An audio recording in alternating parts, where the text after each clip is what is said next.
For more information on today's program, contact Erica Taylor Montgomery at threegirlsmedia.com. Now, back to Punch, Media and Marketing Made Easy, on the Bay Area's business leader, AM 1220 KDOW.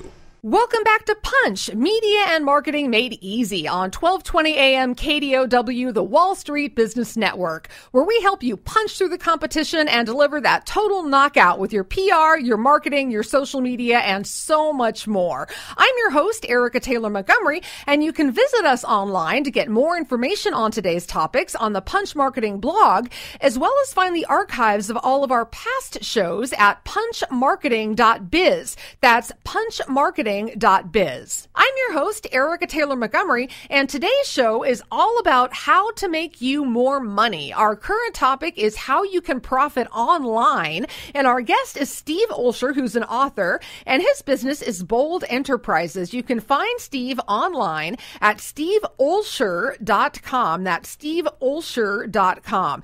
Now, before the break, Steve, we were talking a little bit about how to use opt-ins on your website to get people's names and email addresses before you give them something free, like content or an ebook or something of that nature. So I'm curious, once you have captured those names and emails, how do you actually convert those potential leads into sales?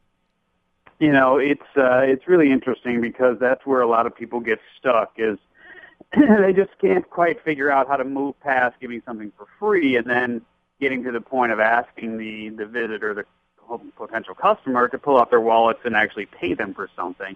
And so it's really all about what's known as the funnel, which in the internet marketing industry is the single most effective tool that you have in your marketing arsenal. And if you can picture the funnel where you capture a lot of leads at the top, if you will, that's where free comes in. And that's exactly what it's all about, is to capture a lot of leads. And the idea then is to continually pile on education. In other words, you want to provide a lot of value. You want to provide a lot of content. You want to provide a lot of information that establishes your expertise so that people then say, wow, this person really knows their stuff. And it then gives you the opportunity to move them down that funnel into products and services for sale. And those can start with inexpensive products like $29 to $49 products. It might be a white paper or an audio transcript, like an audio series or something of that nature, like an MP3, etc. And you then move to more expensive products in the $99 to $299 range, and those could be like, shall we say, video trainings or something that would be more extensive insofar as what people are receiving, maybe a ticket to a live event, etc. And before you know it, you can develop products and services that are in the thousands of dollars type range. I mean, there are people out there like Brendan Burchard, who's one of the best in the space, and others who charge $10,000 or more for some of their top-end services. So it's all about creating that funnel, getting them in for free, developing the relationship, and then selling. That's great advice. And I like the idea of a funnel because obviously you aren't going to sell to every single person that you get a name and email address for. But if you can visualize that funnel where you have a lot of people at the top and then it gets smaller and smaller until you actually have the good quality people coming out the bottom of that funnel, and those are your clients. I think that that's a great strategy to employ. So, yeah. Oh, Steve, go ahead. If I may, just one more thing on that subject. You know, too many folks, and you do this with your free consultation, which is great. And so you give people the opportunity to get to know you, understand that you have value, that you have skill, and that you can actually do what you say you're going to do, and you prove that out in your free consultation. But so many people online just go ahead and ask right for the sale, and they don't even know, your potential customer doesn't even know who you are. And it's all, it's kind of like the equivalent of a one night stand. I mean, you're trying to, just do the deed quick, and most people aren't going to be game for that. They need a little romance. And so, I mean, it's kind of the same idea. Is you have to romance your clients and let them get to know you before you ask for the sale. Your website shouldn't talk about selling anything, and that's where a lot of people get it wrong. I think that's really sage advice. Nobody really wants to get online, whether it's on social media or just a business website, to be sold to, and pounded over their head with a sales pitch. That's really not what social media or even business websites are about. They're about sharing information and letting people know how you can help them. It's not about sell, sell, sell. So I really like that advice, Steve. Let's say that there are people in our audience who don't have a phenomenal online presence right now. Maybe they have a shell of a website, or maybe they have a decent website, but that really is the only thing that they have online. How would you suggest that our listeners go about really establishing a terrific online presence so they can gain that name recognition and ultimately drive sales? Yeah, it's a great point, great question. And one of the easiest things to do, and I'm not trying to over toot my horn here, but since I give the book away for free, I highly recommend that people grab a free copy of Internet Profits. And they can do that at internetprofits.com/free. So it's Internet Profits, PROPHETS.com/free. And literally, that book is chock full of hundreds of no-cost ways to do exactly what you're asking here, which is how do you build that online presence? How do you drive traffic? How do you cultivate an interest in what you're doing? And how do you convert visitors into customers? And that's really what Internet Profits is all about. And we ran on Amazon for 9 straight weeks as the #1 rated book on web marketing. Wow. So, there's a lot of great low-hanging fruit there to leverage, and I'm not trying to avoid the question or get people into the funnel as I just described, but it is definitely a resource that you should absolutely leverage. And frankly, in the matter of time that we have here, I couldn't possibly do that question justice. Well, it's great that you have that resource available for people. And can you give the web address again for people to get that?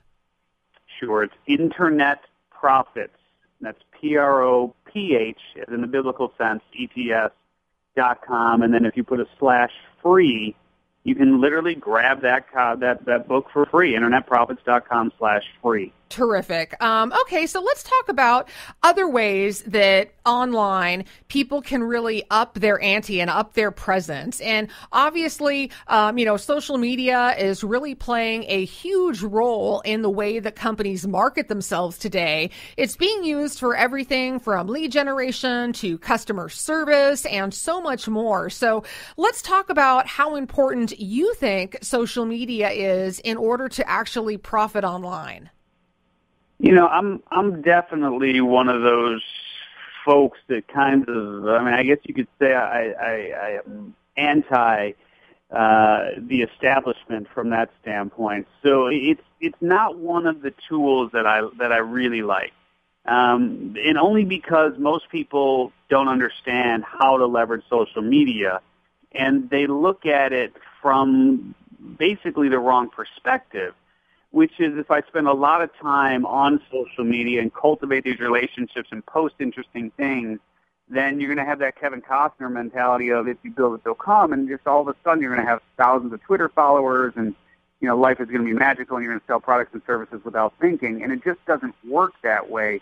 What I highly advise people to do is to be very strategic about the time that they spend with social media. As a matter of fact, I try to limit it to 20 minutes a day. For my coaching clients, I tell them not to spend any more than 20 minutes a day on social media and do one specific activity, reach one specific person that you want to reach on a daily basis. And before you know it, that's when things start to really come to a head. So I find that really interesting, and I'm wondering if you think that any particular social media platform is more beneficial than others. If you're limiting yourself, obviously you don't have time to be on Facebook, Twitter, LinkedIn, Google+, Pinterest, Instagram, Tumblr, on all of them in 20 minutes a day. So do you have a site or two that you recommend more than others? And so this is where it's really important to be crystal clear on what your goals and objectives are. See, most people just kind of randomly go through things hoping to get a bout of inspiration about what to do and what works and what doesn't. They don't look at life as a sniper. And so you have to treat social media as if you're a sniper and aiming for that center of the bullseye, as opposed to taking the shotgun approach and just kind of hitting everything everywhere and hoping something lands. But the reality is that it depends. I mean, if you're looking simply to socialize, then obviously Facebook is the way of the world right now. If you're in the entertainment space, believe it or not, MySpace is really coming back strong on a specific entertainment slant. You know, Pinterest is really good, but it's good mostly for women. Women are the primary users of Pinterest right now. And then you have other sites like LinkedIn, which, of course, from a business perspective, is very, very good, very, very effective, and it's a heck of a tool to use if you're in the B2B space. So it really just depends on who your target market is and what you want to accomplish. I think that is incredibly important, and it's also the exact same advice that I give to our clients at Three Girls Media and Marketing. You know, you do not need to be on every single platform. What you need to know is who your audience is and where they're playing in the social media space, and then focus on just those few sites in order to really reach them and do it well, instead of trying to spread yourself so thin over every platform and not really making a dent in your marketing. So when we come back from the break, we're going to talk a little bit about using video online and how that can help you profit. You're listening to Punch, Media and Marketing Made Easy on 1220 AM KDOW. I'm your host, Erica Taylor Montgomery, and we'll be right back after the break.